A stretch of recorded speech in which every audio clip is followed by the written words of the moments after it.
Good morning students, how are you. Chapter में पढ़ा रहा हूँ बेसिक अकाउंटिंग टर्म्स, जिसका लेक्चर नंबर 7 हम आपके साथ आज शेयर करेंगे। और टॉपिक होगा आज बच्चे, हम आपको टोटल 5 टॉपिक पढ़ाएंगे। Purchase, purchase return, sales, sales return और रेवेन्यू फ्रॉम ऑपरेशन। 5 टॉपिक हम आपको पढ़ाएंगे। पांचों एकदम इजी है और आप जानते होंगे। परचेज, सेल, ये दो तो कम से कम जानते होंगे। अब परचेज रिटर्न, सेल रिटर्न हो सकता है आपके लिए नया हो। खरीदना बेचना ये आप जानते होंगे। और 18 नंबर रेवेन्यू फ्रॉम ऑपरेशन भी इजी है। ठीक है, तो आइए 14 नंबर से शुरू करते हैं। परचेज किसको बोलते हैं? कोई भी गुड्स या रॉ मटेरियल आप परचेज करते हैं रीसेल करने के लिए या गुड्स प्रोड्यूस करने के लिए, नया प्रोडक्ट बनाने के लिए, उसी को बोलते हैं परचेज। समझ गए परचेज किसको बोलते हैं? तो परचेज का मतलब सिर्फ यही समझिएगा, कोई गुड्स खरीदो या रॉ मटेरियल खरीदो। गुड्स खरीदो दोबारा से रीसेल करने के लिए, रॉ मटेरियल खरीदो कुछ बनाने के लिए, प्रोड्यूस करने के लिए, कुछ नया प्रोडक्ट बनाने के लिए, लेकिन उसको भी बेचना है अंततः, लास्ट में आपको बेचना है, उसी को बोलते हैं परचेस। मतलब अगर रीसेल करने के लिए कोई सामान नहीं खरीदते हैं तो वो परचेज की कैटेगरी में नहीं आएगा। एकदम लॉजिक समझिएगा, एकदम क्लियर कंसेप्ट समझिएगा। कोई भी गुड्स खरीदे हैं उसको रीसेल करने के लिए, या कोई रॉ मटेरियल खरीदे हैं कि आप उससे एक फिनिश्ड प्रोडक्ट बना सके और फिर उसको रीसेल करने के लिए, मतलब बेचना आपका मेन उद्देश्य होना चाहिए। कोई चीज खरीदे हैं बेचने के लिए, तभी आप उसको टर्म करेंगे परचेस। ठीक है ना? परचेस किसको बोलेंगे, समझ गए? कोई चीज, कोई गुड्स या कोई रॉ मटेरियल जिससे आप फिनिश्ड प्रोडक्ट बना के फिर बेचिएगा, मतलब बेचने के मकसद से किना हुआ कोई भी आइटम्स परचेज की कैटेगरी में आता है। परचेज दो तरह का होता है, कैश परचेज और क्रेडिट परचेज। कैश परचेज का मतलब होता है जो आप सामान खरीदते हो कैश देके। क्रेडिट परचेज का मतलब होता है कोई सामान खरीदते हो उधार में। यहाँ लिखा हुआ है, goods purchase for cash are treated as cash purchase. Credit purchase का मतलब goods purchase on credit. Credit का मतलब होता है उधार। उधार समझते हो? दुकान में गए और बोले भैया अभी मेरे पास पैसे नहीं है, हम बाद में दे देंगे, मतलब टाल देते हैं आप। पेमेंट को टालने वाले चीजों को बोलते हैं उधार। मतलब आप पेमेंट फिलहाल ना दे के बोलते हैं कि हम बाद में दे देंगे, उसको बोलते हैं उधार। यानी अगर आप कुछ कैश दे के खरीदते हैं उसको बोलते हैं कैश परचेज। अगर कुछ टाल के मतलब उधारी में खरीदते हैं, that is called credit purchase. Clear हो गया ना? आइए, इजी था इसलिए जल्दी बता दिया। परचेज रिटर्न का मतलब क्या होता है? भाई आपने मान लेते हैं आप ये व्यक्ति हैं राम, ठीक है ना? आप एक दुकान में गए, किराने दुकान में, चलो कपड़े की दुकान में गए कुछ सामान खरीदने के लिए। आप बिजनेसमैन हो, आप भी बिजनेसमैन हो और वो भी एक बिजनेसमैन है। आप भी बिजनेसमैन हो, वो भी बिजनेसमैन है। आपने कोई सामान खरीदा, मान लेते हैं कपड़े की दुकान से, बोले थोक, ये होलसेलर है, आप रिटेलर है, ठीक है? और आपने बोला कि भाई हमको तुम कुछ ब्लैक टी शर्ट दे दो और कुछ व्हाइट टी शर्ट दे दो। और उसने तुमको ब्लैक और टी शर्ट के साथ रेड टी शर्ट भी थमा दिया, जो आपको जरूरत नहीं है, आपने ऑर्डर नहीं किया था, उसने दे दिया। पैकिंग आपने खोला और उसमें आपको रेड टी शर्ट आ गया। भाई आपने तो मांगा था ब्लैक और व्हाइट, उसने कमबख्त ने आपको रेड भी दे दिया। तो आप उसको भाई क्या करोगे? कहोगे हमको पसंद नहीं है, ले जाओ। आप उसको रिटर्न कर दोगे। या ऐसे भी हो सकता है कि मान लेते हैं आप शीशे का कुछ आइटम्स खरीदे और उसने कुछ टूटे फूटे आइटम आपको दे दिए, तो वैसे स्थिति में आप उसको डिफेक्टिव गुड्स को आप रिटर्न करेंगे, लौटाएंगे। और ये लौटाना ही बोला जाता है परचेज रिटर्न। मतलब आपने खरीद के लाया और तब पता चला कोई डिफेक्टिव है और फिर आप लौटा रहे हैं, that is called purchase return.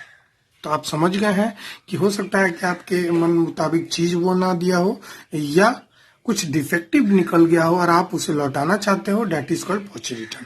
Purchase return का दूसरा नाम रिटर्न आउटवर्ड होता है, ये जरूर याद रखिएगा। परचेज रिटर्न का दूसरा नाम रिटर्न आउटवर्ड होता है, जिसे आपको याद करना है। ठीक है बच्चा, आगे बढ़ते हैं। सेल किसको बोलते हैं?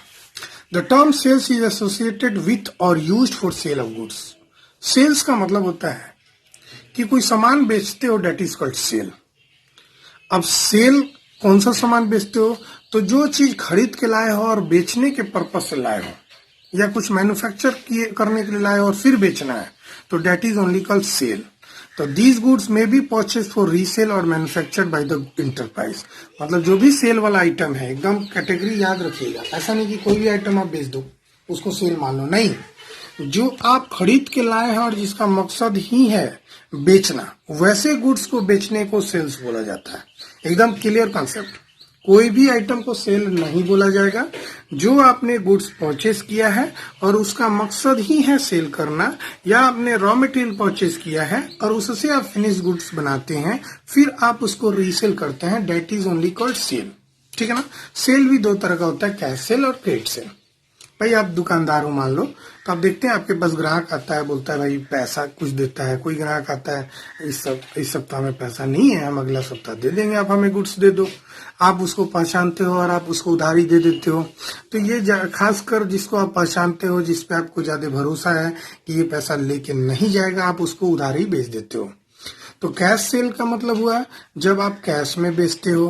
क्रेडिट सेल का मतलब हुआ जब आप उधारी में उसको सामान बेचते हो। और सेल रिटर्न क्या है? भाई आपने बेचा और उसको कुछ पसंद नहीं आया तो वो आपको लौटा दिया, तो that is called sale return या रिटर्न इनवर्ड। भाई परचेज रिटर्न दूसरा है। परचेज रिटर्न में आपको पसंद नहीं आया और आपने लौटाया। सेल रिटर्न में जो जिसको आपने बेचा और उसको पसंद नहीं आया वो आपको लौटाया। मैं थोड़ा सा इसको अच्छा से बता दूं। मान लेते हैं ए और बी दो दुकानदार हैं। ये मान लो रिटेलर है और ये होता है होलसेलर। ठीक है ना। तो ये कुछ इससे खरीद के लाया परचेज करके। ए जो है बी से कुछ परचेज करके लाया और इसको पसंद नहीं आया, तो ये उसको लौटाएगा। तो ये जो करेगा ना उसको बोलेगा परचेज रिटर्न। Purchase return. अब इसके लिए हम सोचे, हम इसके बारे में सोचे। हम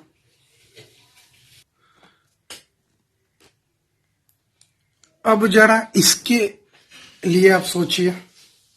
अभी तो आप इसके लिए सोच रहे थे, अब जरा इसके लिए सोचिए।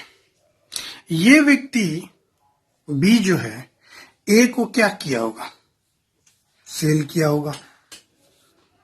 ए ने बी से परचेस किया तो बी क्या किया होगा? ए को सेल किया होगा। तो बी उसी गुड्स को जो ए लौटाएगा वो बोलेगा मेरा सेल रिटर्न है। दोनों व्यक्ति एक ही गुड्स को, एक कोई बोलेगा परचेज रिटर्न और एक बोलेगा सेल रिटर्न। एकदम ध्यान से सुनिएगा। सेल रिटर्न को रिटर्न इनवर्ड बोला जाता है। परचेज रिटर्न का दूसरा नाम रिटर्न आउटवर्ड है। दोनों में एकदम एक पतली सी लकीर है। सोचने का फर्क है। आप ए के लिए सोच रहे हो, मतलब आप अकाउंटेंट ए का हो या आप अकाउंटेंट बी का हो, इस पे डिपेंड करता है परचेज रिटर्न या सेल रिटर्न। अगर आप ए का अकाउंटेंट हो तो आपने खरीदा तो आपने लौटाया, तो that is called purchase return. अगर आप अकाउंटेंट, मैं बोल रहा हूं अकाउंटेंट मतलब जो अकाउंटिंग करता है, जो लिखा पढ़ी का काम करता है, ठीक है ना। फिलहाल तो आप अगर बी के अकाउंटेंट होगे तो बी के बारे में सोचोगे। तो बी ने तो बेचा है, तो बेचा हुआ माल वापस आएगा, that is called sale return. Clear हो गया बच्चे? तो सेल रिटर्न और परचेज रिटर्न में कोई खास अंतर नहीं है, बस सोचना है कौन गुड्स बेचा है और कौन गुड्स खरीदा है। तो दोनों के लिए अलग अलग टर्म यूज है। ठीक है। अब आते हैं रेवेन्यू फ्रॉम ऑपरेशन। आपको मैं एक बात बता दूं, रेवेन्यू फ्रॉम ऑपरेशन का मतलब नेट सेल होता है। नेट सेल का मतलब क्या होता है? नेट सेल का मतलब होता है जितना भी टोटल सेल हुआ है उसमें से सेल्स रिटर्न घटा दो, जो वापस गुड्स घट के आया है उसको घटा दो, उसको बोला जाता है नेट सेल। तो revenue from operation means revenue earned by an enterprise, firm or a company from its operating activities. Operating activities का मतलब main line business activity. Main line business activities का मतलब कपड़ा आपका दुकान है तो कपड़ा बेचना काम है, किराना दुकान है तो किराने का सामान बेचना आपका काम है, आप अगर बिल्डर हो तो बिल्डिंग बेचना आपका काम है। तो जो मेन काम हो गया ना, वही ऑपरेटिंग एक्टिविटीज कहलाता है। तो रेवेन्यू फ्रॉम ऑपरेशन का मतलब हुआ जो भी कमाई हो मेन ऑपरेटिंग एक्टिविटीज से। और ये जो है ना रेवेन्यू फ्रॉम ऑपरेशन हमको नहीं पढ़ना है 11th में। जब आप कंपनी का अकाउंटिंग पढ़ेंगे तो कंपनी में ये टर्म दिया गया है। The term is defined in schedule 3 of companies act 2013। Companies act 2013 में ये टर्म को डिफाइन किया गया है। क्लियर है ना बच्चा?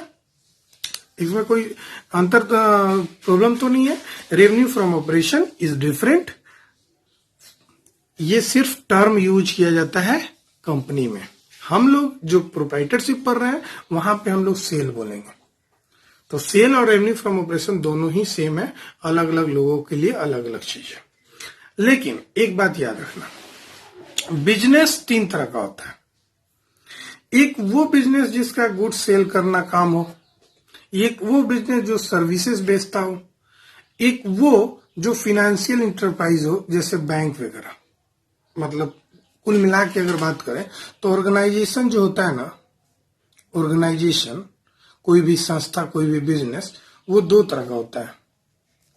एक होता है फिनेंशियल इंस्टीट्यूशन और एक होता है नॉन फिनेंशियल इंस्टीट्यूशन। इसका मतलब भाई क्या होता है? फिनेंशियल इंस्टीट्यूशन का मतलब हुआ जैसे कि बैंक हो गया, जैसे कोई भी बैंक हो गया बच्चे, कोई भी फिनेंशियल कंपनी हो गया जो म्यूचुअल फंड मतलब पैसे का जो बिजनेस करता हो, म्यूचुअल फंड कंपनी हो गया, इंश्योरेंस कंपनी हो गया, ये सारे फिनेंशियल कंपनी के कैटेगरी में आते हैं। इनको छोड़ के बाकी सारे कंपनी नॉन फिनेंशियल कंपनी होते हैं। फिनेंशियल कंपनी मतलब भाई कंपनी तो बैंक भी तो कंपनी है ना, तो जो पैसे की लेन देन करता हो जैसे इंश्योरेंस कंपनी हो गया, म्यूचुअल फंड वाले कंपनी हो गए, बैंक हो गए वगैरह, बहुत सारे फाइनेंशियल इंस्टीट्यूशंस होते हैं जो लोन वगैरह देते हैं। आपने देखा होगा बहुत सारा छोटे छोटे लोन देने वाले भी कंपनी होते हैं, माइक्रो फाइनेंस वगैरह कंपनी, ये सारे फाइनेंशियल इंस्टीट्यूशन कहलाते हैं। और नॉन फाइनेंशियल इंस्टीट्यूशन किसको बोला जाता है बच्चे? तो नॉन फाइनेंशियल इंस्टीट्यूशन जो बैंक वाला काम नहीं करता हो, पैसे के लेन देन नहीं करता हो, गुड्स का लेन देन करता हो, सर्विसेज का लेन देन करता हो, ठीक है ना। तो अब दोनों व्यक्ति के लिए अलग अलग होता है सेल।